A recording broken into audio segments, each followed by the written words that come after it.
Hello, and thanks for joining School of the American Rifle. Today we have a physical. This is a complete LaRue tactical AR-15 kit. The kit comes with a strip lower receiver, lower parts kit with a LaRue MBT trigger. Comes with a wrench for the rail system, handguard, receiver extension, buffer tube, buffer, and spring or action spring. Up to the stock, some rail covers, and then the complete upper receiver. So what we're going to do is we're going to do these in sub-assemblies. I'm not going to assemble this in the video, but we are going to do a complete physical of the upper receiver group, including the bolt carrier and the lower receiver, and we'll take a look at the buffer tube and fire control group, but we're not going to get in really deep to these because it's not assembled. So what we're going to do is clear out the table, and then we're going to get started on the lower receiver components. Alright, we have the table set back up. We have our LaRue lower receiver, lower parts kit, and buffer or receiver extension assembly. So what I'm going to do is take the fire control group out. I'm going to leave the lower parts kits in here. Now there can be parts in a lower receiver kit that can be bad, but this would turn into a very long video. I have seen bad magazine catch springs. I've seen bad hammer and trigger springs out of the box. I've seen undersized or poorly machined pivot and takedown pins. I've seen bolt catches that are of extremely poor quality. Magazine buttons that are not threaded through. One of the most common problems that I see out of the lower parts kits is a poor quality bolt catch spring right there. Some of them are too short. They don't give you enough spring or tension on the bolt catch. So what can happen is under recoil, the bolt catch can bounce and cause resistance against the bolt carrier, or it can cause malfunctions. The bolt can lock open when the magazine's not actually empty. So all these parts are generally very good from LaRue, so we're not going to even break these open. But I wanted to do a summary of what you would look for in a lower parts kit. And that could be content for another future video. They already have the fire control group assembled into this dummy pack. So what you can do is you can put it on fire the group. You never want to do this when the lower receiver is assembled because the hammer can hit the bolt catch. It could break the bolt catch. It's probably not going to break the lower or anything crazy, but it's a good habit not to get into dry firing the fire control group on a low receiver that doesn't have an upper attached. So we'll go ahead and put it on safe, see if it holds. Put it back on fire. This is a two-stage, so we have our first stage there, and then second stage, off it goes. You can see that they grease some of the fire control components. Not sure what kind of grease that is, but it's not really thick. It looks thick on camera, but it's rather thin. Alright, so what I'm going to do is test the trigger pull in this jig because we're not going to install this. Normally I would use NRA certified weights, but this is a quick and what I would call dirty test. So we'll put this onto the bow here. We'll pull rearwards. Let's see what our first stage is. Our first stage is getting right around 2 pounds. And it looks like it broke right at about 2.5. We'll go ahead and reset. We'll try it again. I try to get at least 2 or 3 readings to get a good average. Now the trigger pull is going to be lighter if you go lower on the trigger bow right there, and it's going to be higher if you go up here, but I always test right at the middle of the bow. So we'll go in the middle again. First stage right around 2 pounds. Second stage it broke right above 3. I'd say that's 3 1/4, 3.25 pounds. So we'll do it one more time to see what we get. Sometimes the triggers will get a little bit lighter when they're used. They wear in, break in, whatever term you want to use. This one broke right under 3, so about 2.75 pounds. So it's hovering right around 3 pounds at the second stage break. So we'll put that off to the side. One thing you always do want to check when you get your fire control group installed into your low receivers, you want to make sure, if you saw previously, that it will hold fire control group, the hammer specifically, when you have it on safe and you're mashing on the trigger. And then you want to do two types of tests. You want to do a fast release and a slow release. So I'll put it on fire. I'll fire it while I'm holding the trigger to the rear. I'll cock the hammer. And what I'll do is I'm going to release the trigger very, very slowly. I want to make sure the disconnect here grabs. It doesn't let it go. Next thing I'm going to do is fire it again, cock it again, and I'm going to do a fast release. I'm going to release very fast, and it held. So it's two types of releases: fast trigger release, slow trigger release. So fire control group passed all the tests. Go ahead and put that on safe, and I'll set it aside. All right, let's go ahead and open up the receiver extension.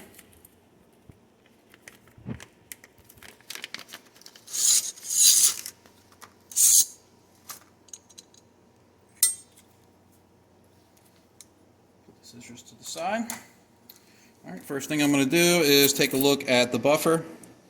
Right here I can see that there's some debris sticking out of the roll pin area. It's where the buffer pad was engaged by the roll pin. The roll pin isn't sticking up, so this is what I check on both sides. Make sure that the roll pin isn't protruding from one side or the other. When the spring is oscillating under recoil or the return stroke, the roll pin can rub against the spring and wear it out. So it's not good. Buffer is not marked. So this is a standard carbine weight buffer from appearances. Unless we tear it apart and look at the weights, I believe this is a non-H buffer. Next we're going to measure the spring. This is a carbine spring, so I'm going to move it right here to the edge of my bench. And my length is rated about 10.5, and if we move over to the right, I have on my pad here carbine between 10 1/16 and 11 1/4. So the spring is of proper measurement. Next test I will do is a solid height compression test. So I'll put this buffer on here. I'm going to push down, down, down, all the way down. And I'm doing this to make sure that the spring does not go to solid height before the buffer pad can stick out. The reason I do that is because if the spring goes to solid height, it can wear the spring out at an accelerated rate. It can also cause malfunctions too. That happens because either there's too many coils, or the coils are of the wrong dimension or diameter. So those are things I check on the buffer and spring or action spring, or buffer spring. All right, next up we're going to look at the receiver extension or buffer tube. We're going to check the class of threads for the castle nut and for the buffer tube or receiver extension. I'm going to look inside here. Let me get a light. This is probably going to strobe on camera. It does. So I'm going to get a different light. That was my elbow. It hurt pretty bad. And we can see it appears that they used some type of hone in there. Not a very smooth finish in there. Some type of dust. And I can see some corrosion in the very back. I don't know if we're able to catch that. We might be able to get it with the borescope later. None of these things are going to cause any function issues. This is all cosmetic. The inside feels very smooth to the touch, even though it looks rough. It looks like it was maybe flex toned before they anodized it, and there is some anodizing that's missing in a couple of areas. We'll grab the borescope and take a better look at it here in a second. We'll just stamp their mark on there, or engraved their mark on there. So what we're going to do here, even though things aren't truly mocked up, you can measure the depth of this, but there's two areas that you have to take into account: the lower receiver and the buffer tube. So what we're going to do is we're going to screw these together. We're just going to mock them up, and we're going to pretend that we have this timed. So the buffer retainer's there, and it's all assembled. Let's say we had the castle nut in place. Now what I'm going to do is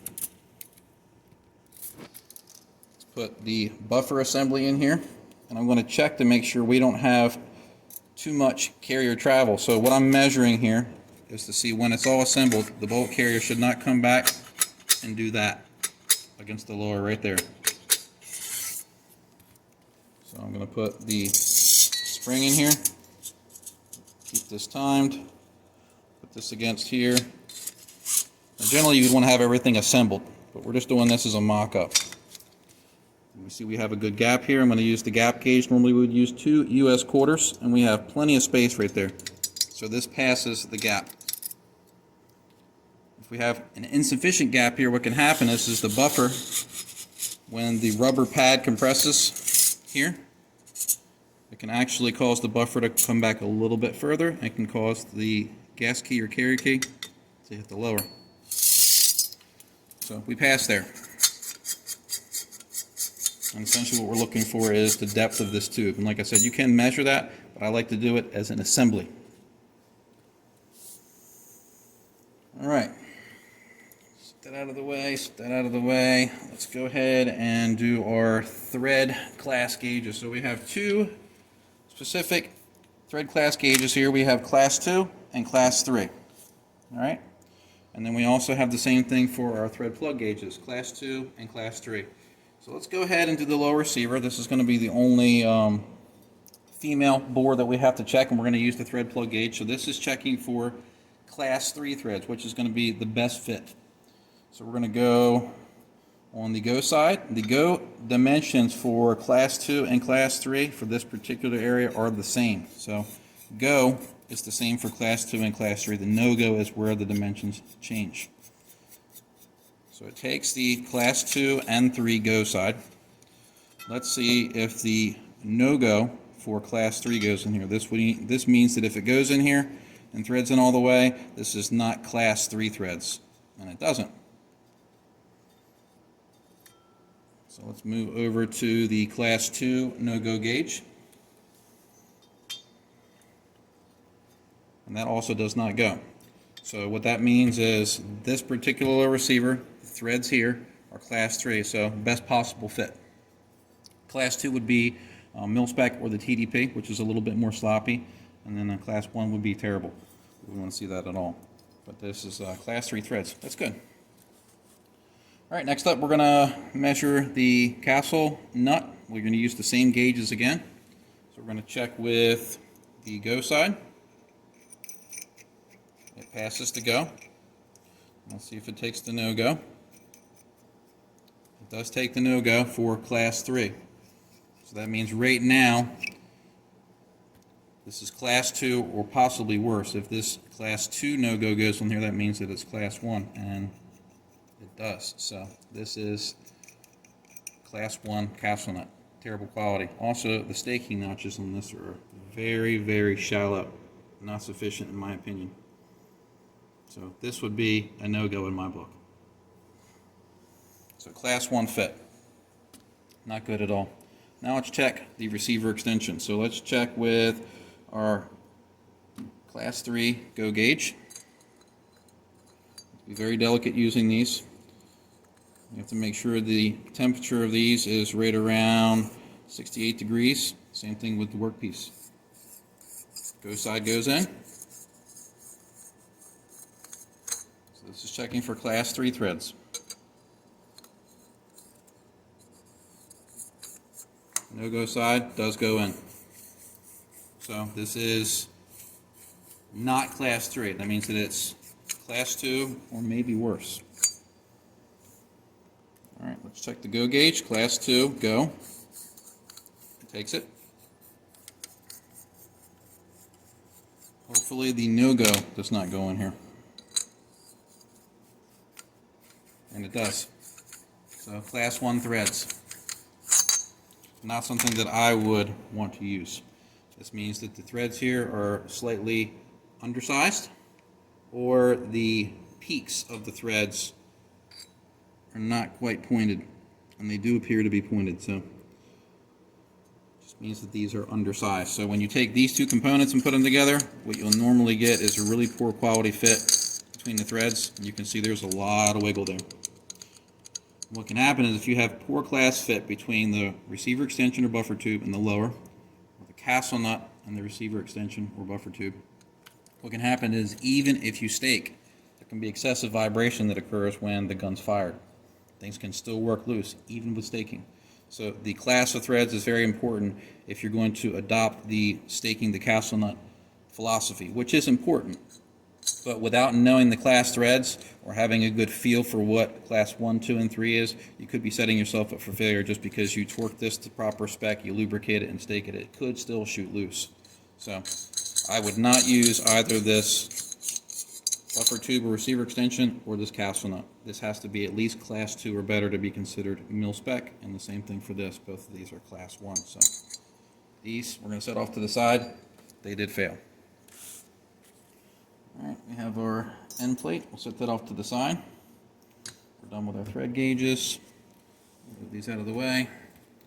Alright, let's get into another area of the lower. Now this gauge right here, I actually use when the upper is attached. What I'll do is I sit it right there and I try to close the rear portion of the upper receiver to see if it fits. If it fits with this in there, that means there's too much slop between the lower receiver and upper receiver. Same thing for the front. So we'll check that once we break the upper receiver out. So we'll set that off to the side. It's sort of in a timeout. Next, we're going to check the bores. We're going to check with our magazine well gauge. So this is a taper plug gauge. This is a copy of a U.S. government issue gauge. It's flattened to look out for egged out holes, not necessarily holes that are oversized and round. So this should take the green gauge, which is our go, 155, and it does. And then it should not take the red gauge. Slight pressure. Passes. Alright, then we're going to do our takedown and pivot pins. This is important because if these holes are too large, that means that the upper receiver can have too much movement this way. So when the gun's trying to function, you have a lot of slop going on between the bolt carrier and the magazine interface. So we're going to check with the green, and it takes it. And we're going to try with the no-go. And it doesn't, so that passes. Next we're going to do selector. If this hole is too small, your selector won't fit. So you can use your selector as a gauge. The same thing goes for your takedown and pivot pins. If you don't have a gauge like this, simply put your pivot pins in there. Pivot and takedown pins, and if they have an excessive amount of slop, you should pay attention to it and maybe do some more measuring or troubleshooting. Same thing with the selector. The selector should go in the hole, but it also should not have an excessive amount of slop. So we're going to check it with the go gauge, and look, it doesn't fit. So it's not a deal breaker. We don't want the red side to go in. That means that it would be oversized and has too much slop. So what I would do here before I said this was good, bad, and different is I would take my selector or safety out of here, put it in here, and make sure that it fits. If it fits, you're good. No problem. Alright, I have a pin gauge to set up. I don't want it to go in between that front cutout for the lug, and I don't want to go in the rear right there, and it doesn't. So that passes. Last thing we're going to check on this lower receiver is going to be with the USGI magazine well gauge. Let's see if she passes. And she does. This usually fails a good bit of lowers. I'd say about 1 in every 4 lowers. If not, maybe 1 in every 3 lowers fail this gauge on the market. So overall, the lower receiver did quite well. The buffer and spring, okay. This is not an H buffer. It's suspect as far as what the weights are in here. So maybe good, maybe bad. Couldn't say 100%. But overall, low receiver is great. Lower parts kit, fire control group, all great. But the 2 parts that did fail our gauntlet is the castle nut due to the thread class and the shallow staking notches and the threads on here. And I also mentioned that the inside looked like it had some corrosion and roughness going on. So we'll go ahead and break out the bore scope real quick and look in there before we put this off to the side. So we have the bore scope. Let's fire it up. And in we go. So if we get this to focus.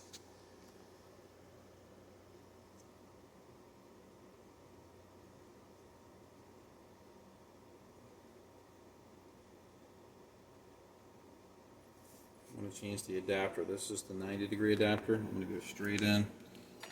Alright, now let's look.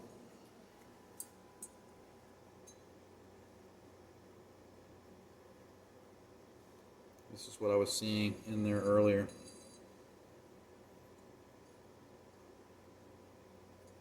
Some type of corrosion that was going on with the anodizing process.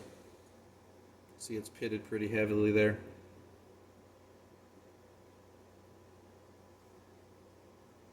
The light's almost too bright to get a good image, so let me try to get a better angle.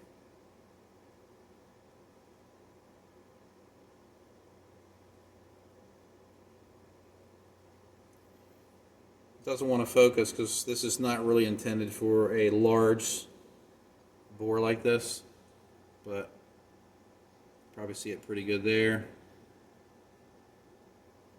See the side walls. Let me see if I can get that missing anodizing. It's right in the opening. Right around there.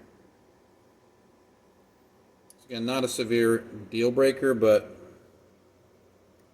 with the class threads on this, I would consider it a fail.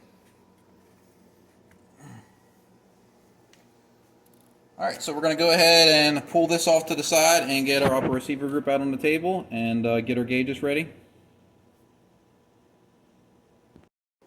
Alright, we've got our upper receiver laid out. We're going to go ahead and unpack it. Take this cap off. We have a zip tie in the back here. I guess they keep that on there so it prevents people from having the bolt carrier rattling around in shipment. Alright, pull the bolt carrier out, charging handle. So let's check the latch, see if it holds. Here's a quick check that I do. Put the bolt carrier in, latch charging handle, grab the bolt carrier group and pull. That latch should hold.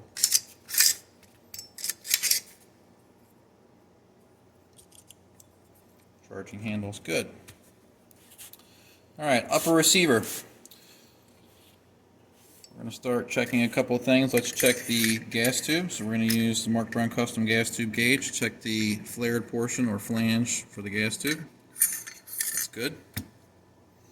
Set that to the side. Check to make sure that the gas tube is straight. So I have this sort of junky bolt carrier group, but it's good for carrier key alignment check. So what I'll do is put it in at this angle here, drop it slowly, and we shouldn't get any resistance between the gas key and the bolt carrier group. You can also go straight up and down with it and just do a gravity check like that. We have good alignment though. We're looking to see if that gas tube is left, right out of alignment or up, down out of alignment. It's good. Alright, next up we're going to check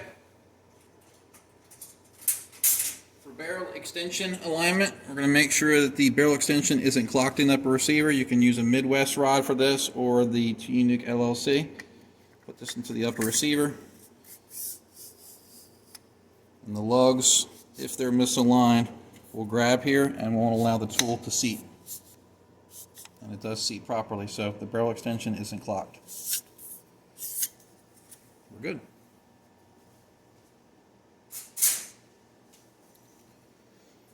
All right, next up, let's check our muzzle with our thread concentric gauge or thread runout gauge. So what we do is we first check to make sure that the rod will go into the barrel, and it will. Thread this on, and this tells us whether or not our threads are centered to the bore.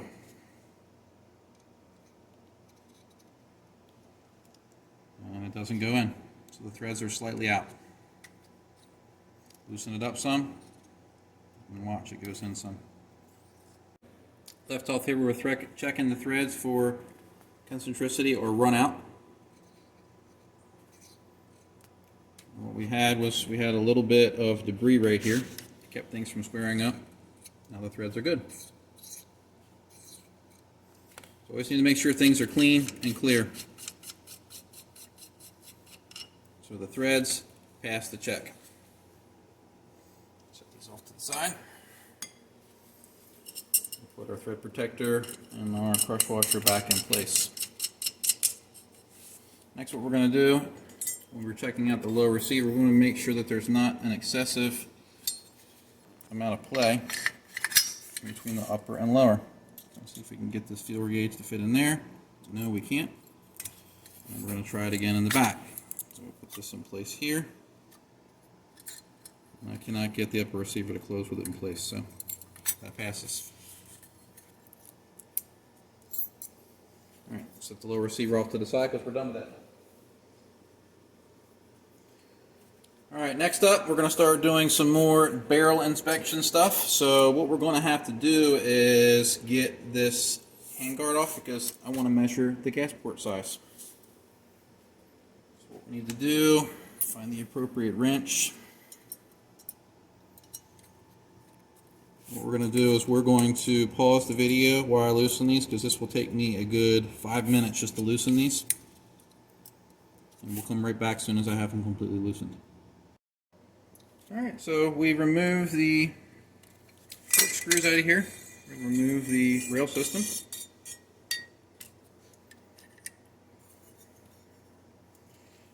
One thing that I can say about LaRue gas systems is the interface right here is often exceptional.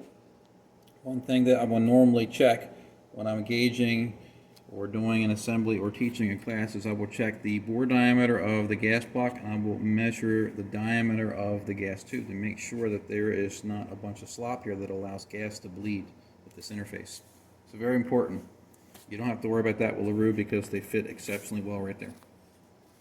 We're not going to pull the barrel off, but we are going to look at the feed ramps on here. We'll see if we can get a good look. Let me grab a swab. I'm going to put this in a vise.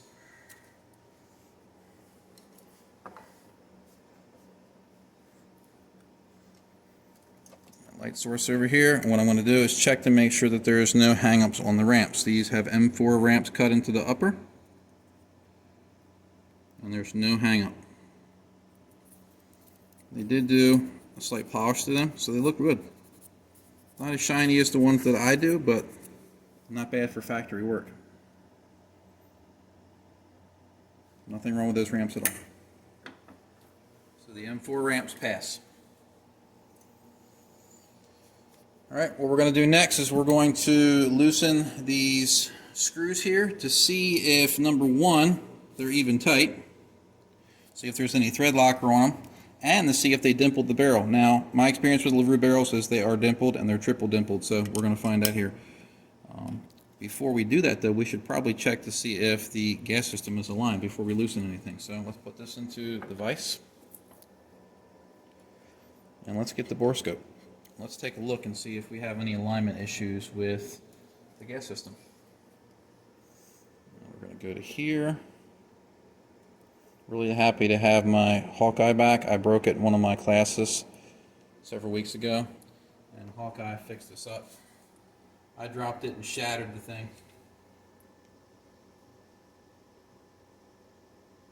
We have perfect alignment.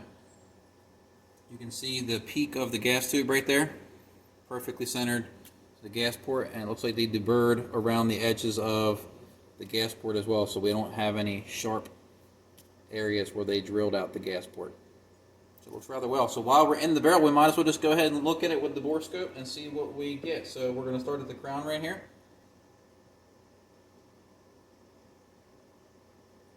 Nice looking crown. Internal finish on it is fantastic. We can see a little bit of copper from possibly some test firing. Extremely smooth finish. Possibly hand lapped. That was our gas port that we passed over. We'll get closer to our chamber area.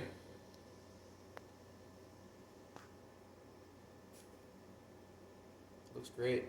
Alright, this is our throat area. Very smooth transition. See a little bit of tooling marks in here inside the rifling cuts. This is the neck area. This is the chamber walls.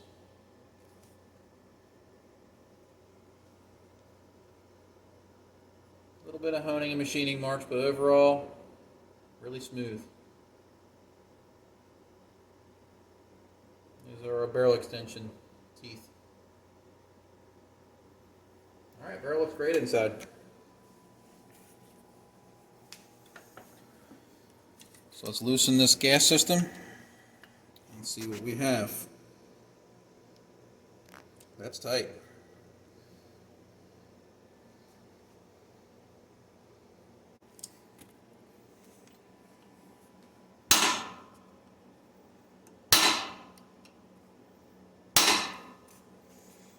Let's see if we have success.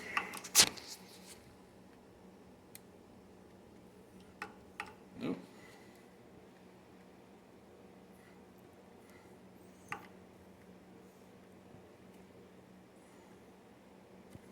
Well, we have one moving.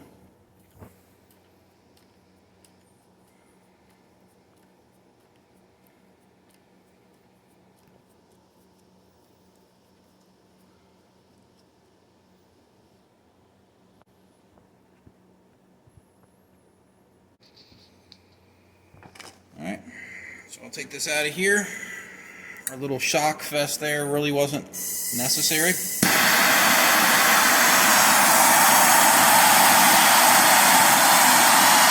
I'm thinking they actually used green Loctite in there.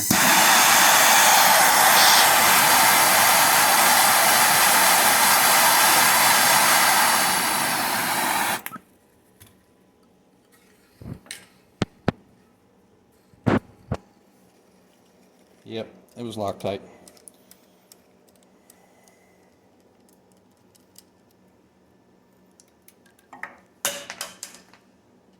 Almost hit my wife's foot. Did I? This front one does not want to move. And we broke off the screw. Great. So we're going to have to pause and get this out. Alright, we had a bit break off in one of these set screws. We got the piece out. One thing you can do if you have something like this happen, unfortunately, I didn't get this on video because I work rather fast. I wasn't sure how long it was going to take. So what I did here was, instead of trying to go crazy and start beating on things, what you can do is if you take a brass punch, and I have several of them up here on my bench up here, take a brass punch and basically start striking where you broke off the bit at various angles to try to loosen the bit up inside of there. And then I flipped it upside down and then took this brass tip mallet upside down and started hitting it, and the shock drove the broken off piece. It wants to get lost, I'm sorry. So we got it out without any damage. Alright. So breaking bits, pretty common thing. One thing I can say, bits like this is a Brownells bit. If you break a Brownells bit, they cost more, but they will replace them. So let's give it a go with the Brownells bit. Give it some more heat.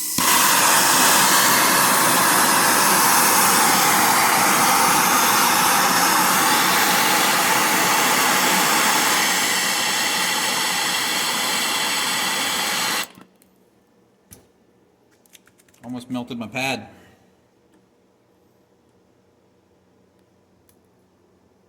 There it goes. This last one was testing me.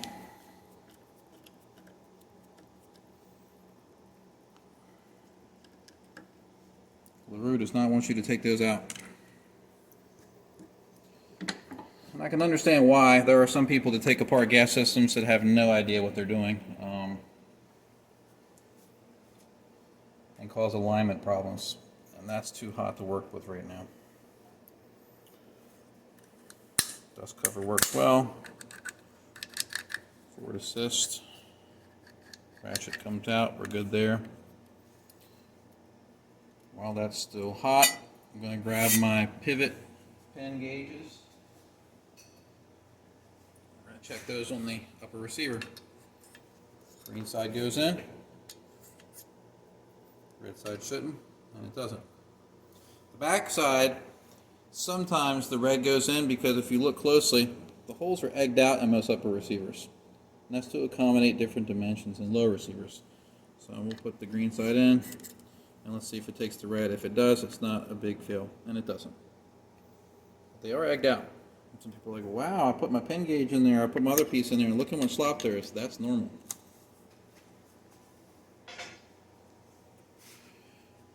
Alright, so let me take my torch and set it off to the side. Let me get a rag.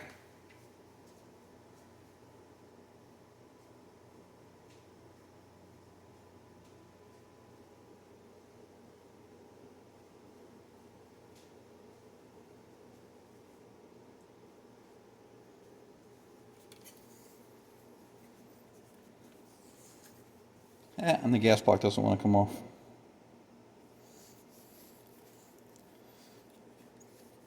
This has a thermal fit, which again is pretty common with LaRue. But if you look down into those holes, I can see that they did dimple all three. So if we were to take this off, we'd have 3 dimples in the barrel. So things are lined up. We're not going to beat this off because we can end up damaging the edge of the gas block. Normally what I will do is I have this piece of lead here. You can see it's all beat up. I made a hammer out of it. So what I'll normally do is I'll take something like this, put it on the edge here, and then I'll hit it with another solid object, and the lead will give and it won't damage anything. You can usually drive something off using this. You can also use a brass or a bronze punch, something like this. Sit it on the edge here and hit it, but this bronze is dense enough where it can roll that edge over and damage the gas block. So we're going to leave that alone. We broke a bit for the sake of a review, but no worries. We'll put this back together. They went bonkers with the thread locker. So we're not going to reapply it because I'm fighting to get these in here. Now what I don't like about redoing something like this is I can't use the torque wrench because that dried up thread locker is going to give me a false torque reading. So I have to use the German method here, and normally I would use 20 to 25 inch-pounds. I have to use the German torque spec here, good and tight.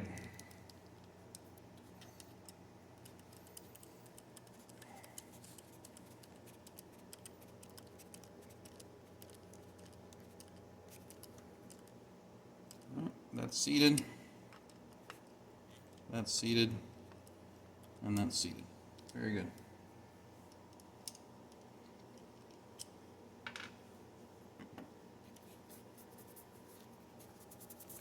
That's from the lead. Get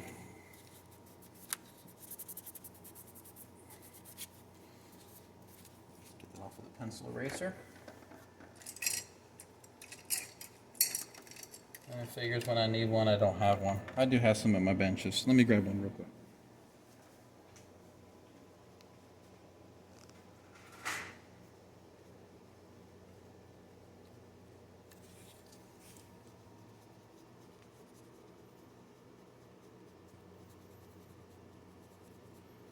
You can use something like a lead removing cloth. The problem with lead removing cloth though is it will strip the finish off of stuff. You really don't want that.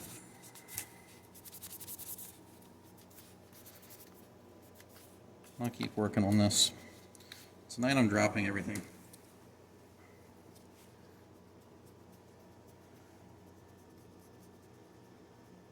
We didn't even hit on it with the lead, and the lead left lots of transfer.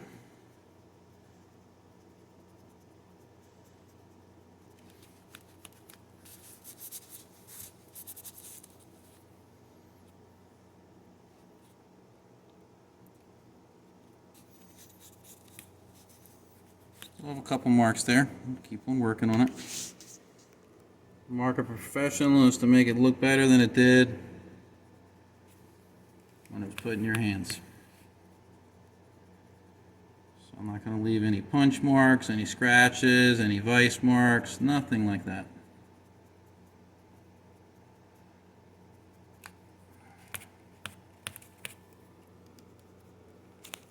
And I just hit it again. The metal in here is rubbing through and then creating new marks. But I guess it makes for good video content. We had all the gauges packed up for the primary and secondary training summit, in Logan, Utah. And we unpacked them just to do this video for everyone.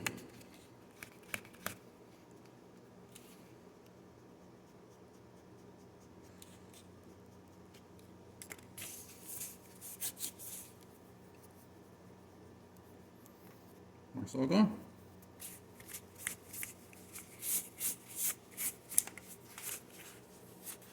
And drop some more stuff again.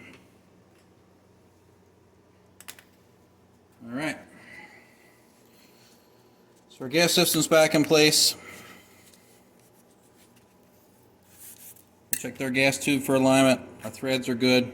Now what we're going to do is we're going to do a barrel straightness test. Barrel straightness gauge. Drop straight through. This is a match version, 0.0001. Muzzle erosion gauge.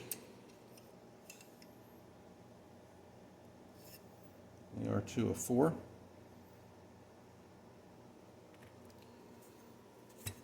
Throat erosion gauge.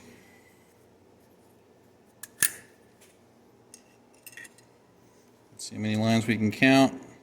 1, 2, 3, 4, 5, 6, 7, 8, 9, 10. So our throat erosion on here is a 1. It's a brand new barrel.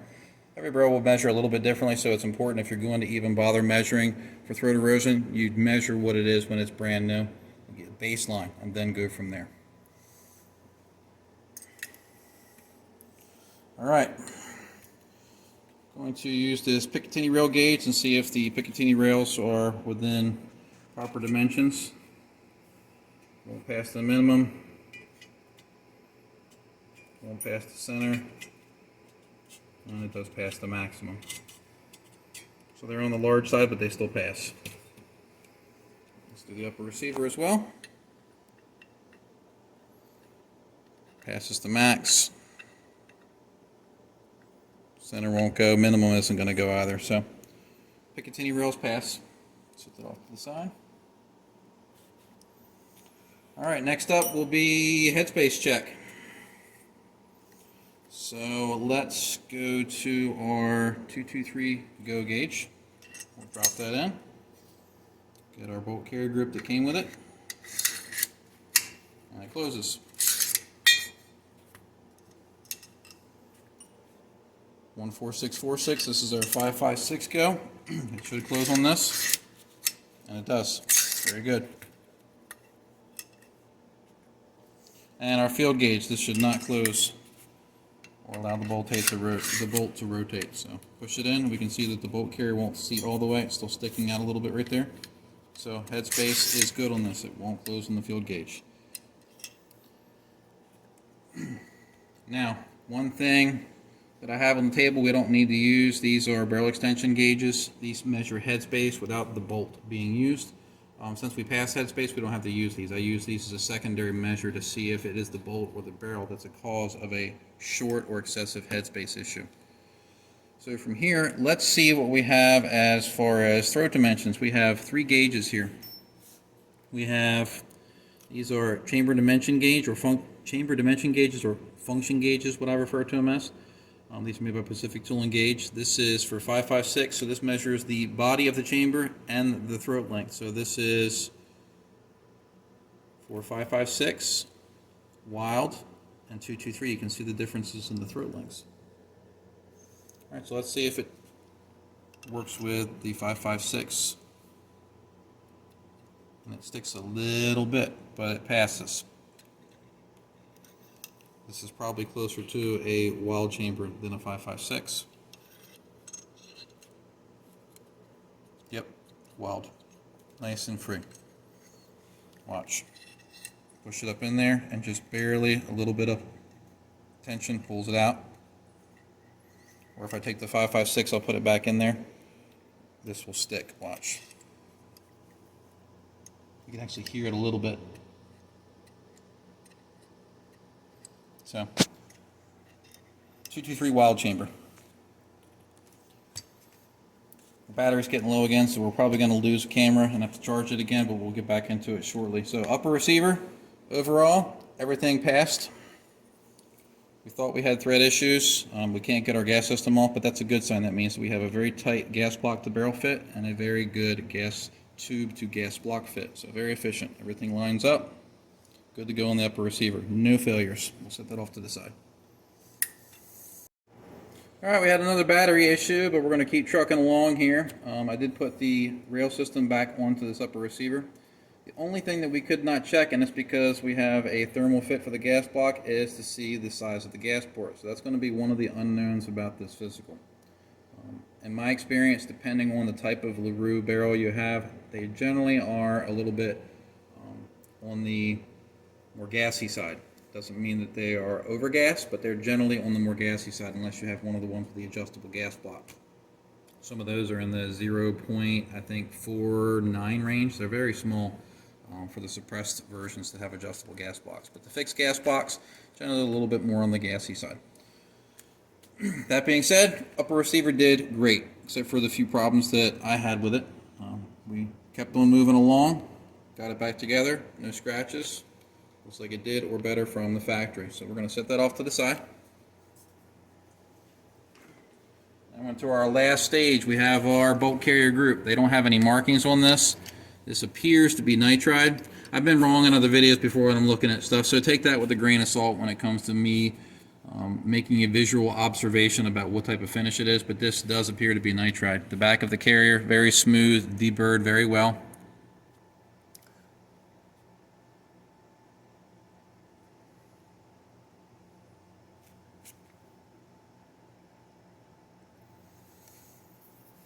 Underbelly again, deburred very well. It looks like they did some polish and finishing work before these were nitrided.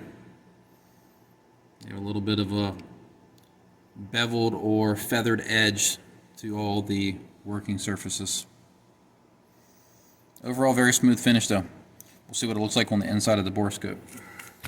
So let's check reverse torque for these if I can find the right bit.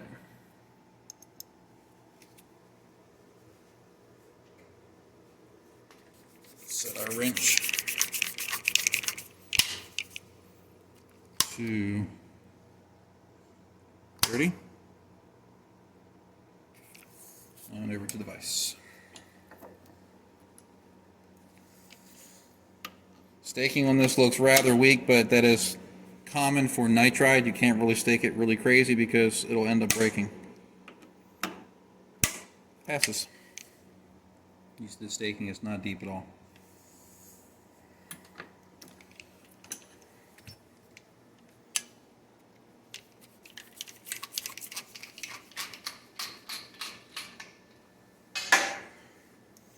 All right, let's get this apart.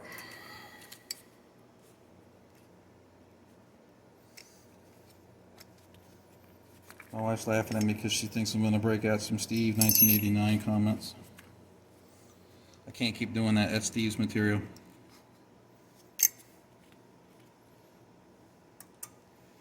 All right, firing pin looks good. Appears to be chromed, M16 profile.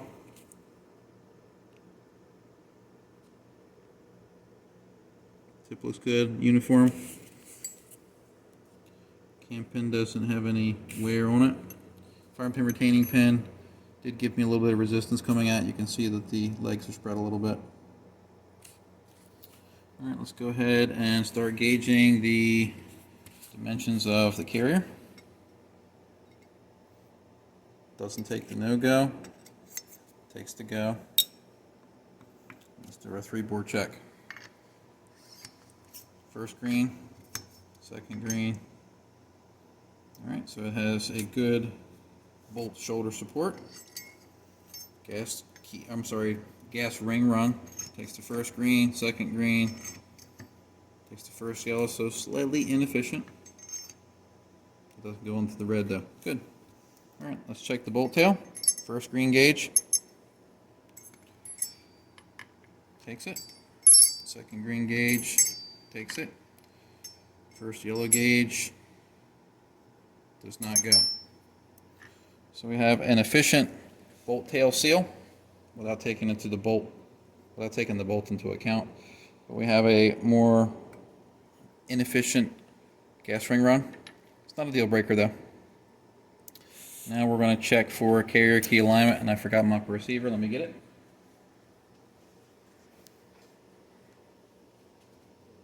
Having everything packed up really threw me off my game.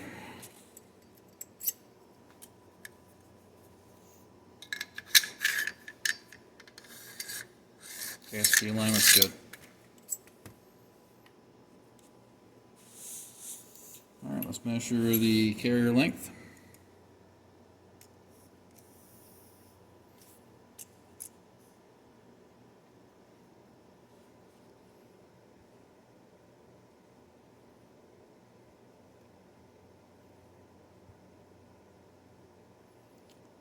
This is a little bit on the short side. So what you can run into something like this, if the carrier is a little bit too short, that means that the buffer is going to come a little bit further forward when it goes into battery, which means that it's more likely to make contact with the buffer retainer. We're talking 0.001, but sometimes things can stack up. It's not a deal breaker, but that is a little bit short for my taste. Alright, let's check the ejector. Ejector spring feels really good. It does have a nice rounded edge on the ejector. Let's get the extractor out.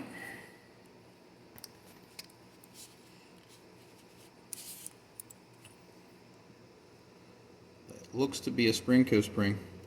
And now that I think about it, the buffer spring also appeared to be a Spring-Co spring. It looked like a Spring-Co white. I'll have to confirm with Alan whether or not those are actually Spring-Co springs. That looks to be a Spring-Co 5-coil extractor spring. Pin pivots. Looks like they did do some deburring here on the extractor claw. Some polishing right there on the edge. Right here.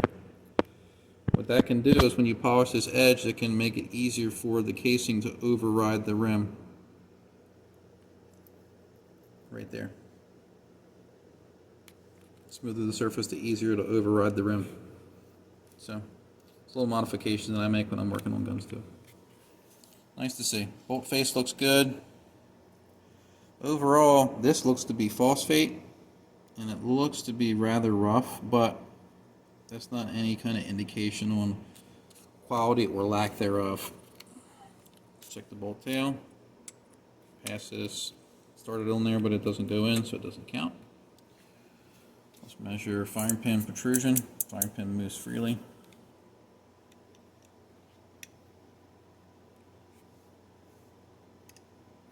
.033. We pass. Let's check our extractor claw. Passes the go side. No go side. Does not take. That's good. Measure firing pin hole. Takes the go side. Does not take the no go side. Very good.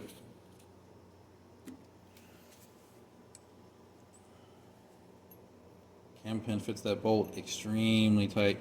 There is no wiggle at all there. Let's check for magnetism.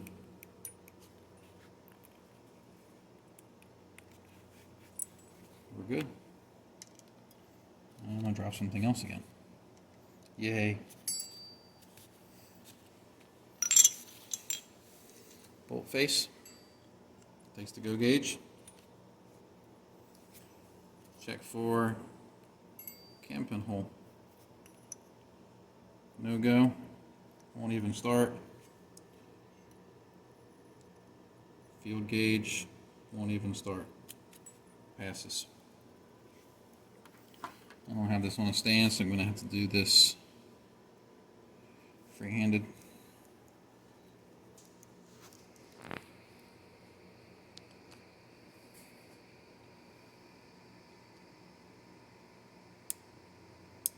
Five, 2, 8, 7. Nice. I missed it there.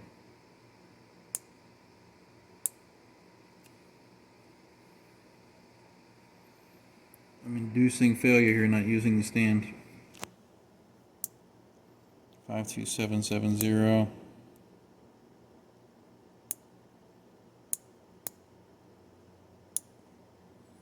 Let's see, I'm getting weird readings here. I'm not liking this.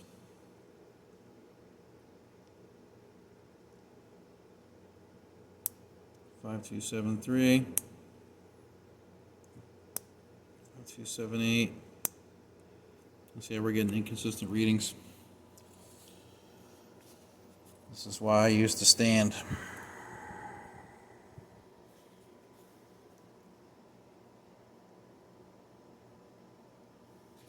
Shouldn't be holding it there.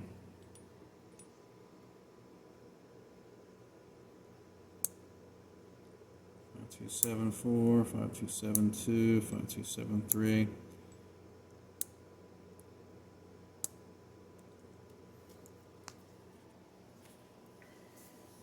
Alright, so this I fail on because I can't get an accurate reading on that because I don't have it in my stand.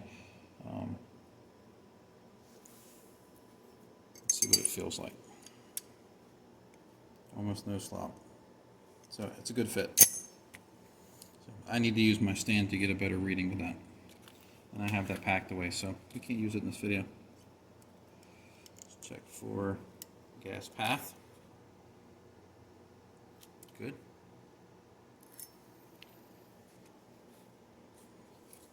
Alright, did this. Now we need to look inside of the carrier at the 3-bore and see what we can find with the bore scope. It's a little dirty. Alright.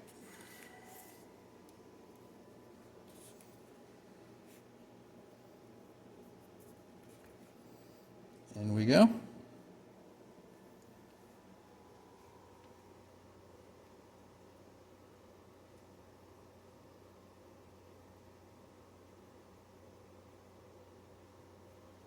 It's hard to get good contrast when you have nitride.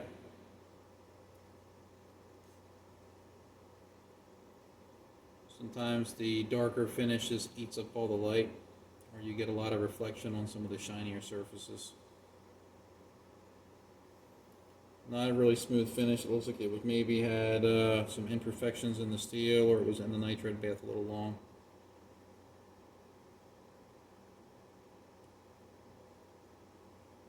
Bolt tail seal, a little rough. This is the gas ring run right here. Doesn't look bad. That actually looks rather good. Change the focus here.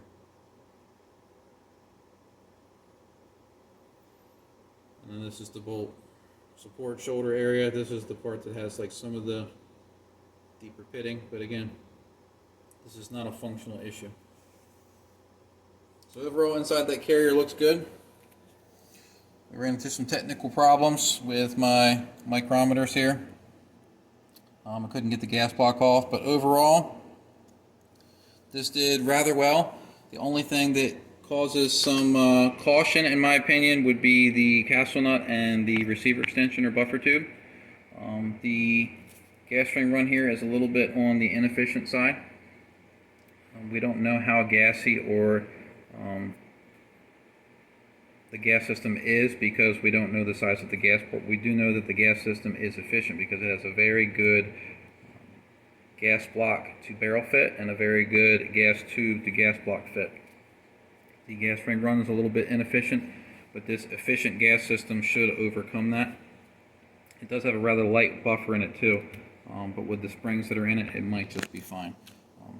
I generally don't get into saying what buffer should be used unless you're using a whole assembly, which this is. So LaRue more than likely did their homework, and the user should have no problems. If he does, he'll reach out to LaRue or get back with me and we'll get things worked out. But overall, I think this was a really good kit. I'd be happy to have it in my personal collection, minus the buffer tube and the castle nut. Hope you found this video educational, and thanks for watching.